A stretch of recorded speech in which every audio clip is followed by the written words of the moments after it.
Good morning. This is George Karas, and I wanted to share with you one idea for just stepping out of the race. And it's a really critical thing and made a huge difference for me personally.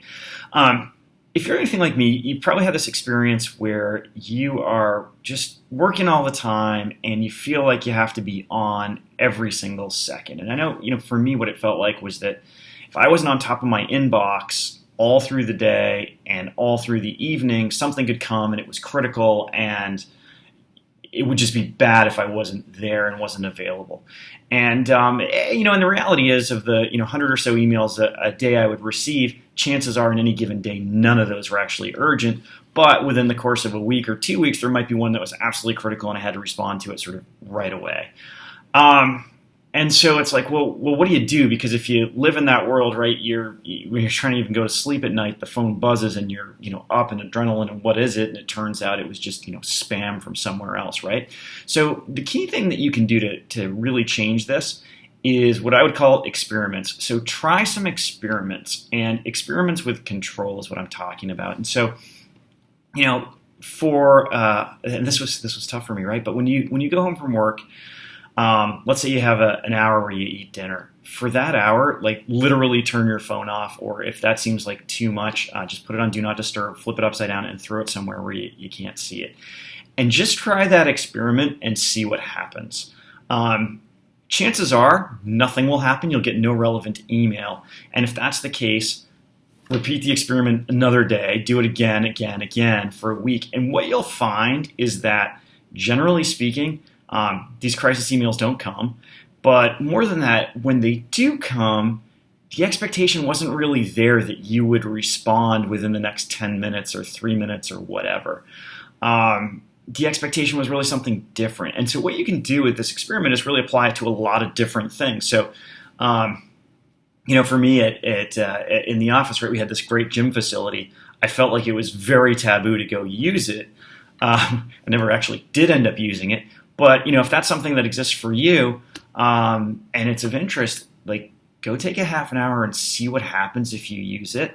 And then just wait, like, use it once and then wait, and then see if you get any comments back. See if anybody says anything or there's any, feedback, right? You can try these little experiments and learn from it. And if somebody says, oh, hey, I saw you going to the gym yesterday, it must be nice, right? Maybe that's a cue that, okay, that's not the right experiment, because that's not really acceptable within your corporate environment. But try these experiments, because what you'll find is you can regain a ton of control over your time and your life. And so what you'll actually find, what I found, was that I could go for much longer blocks without responding to email. So I could spend 3 hours, get home from work at whatever, 6 o'clock, and between 6 and 9, just ignore it completely and have it off and not bothering me. And the thing is, if you have it on, right, you're going to go, as soon as you hear the buzz, you're going to find your way to it. So just turn it off.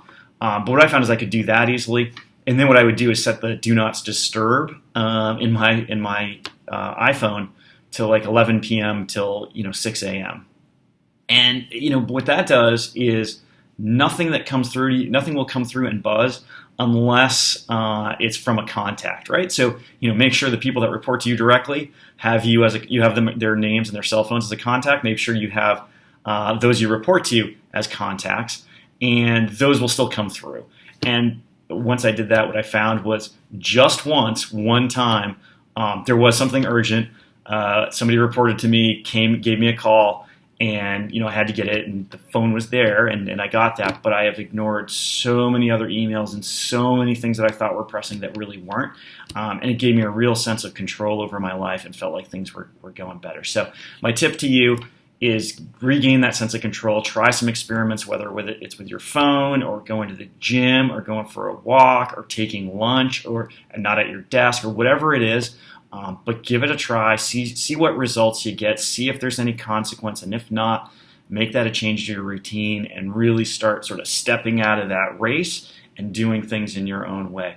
And by the way, I should say in all that, sometimes we make these assumptions that people are going to believe certain things about us, like we're not committed. So if I call George on the phone and I can't get him, he's not committed to the company. What they actually may believe is, No, George is actually really important, and he's doing important things, and that's why I can't get him on the phone.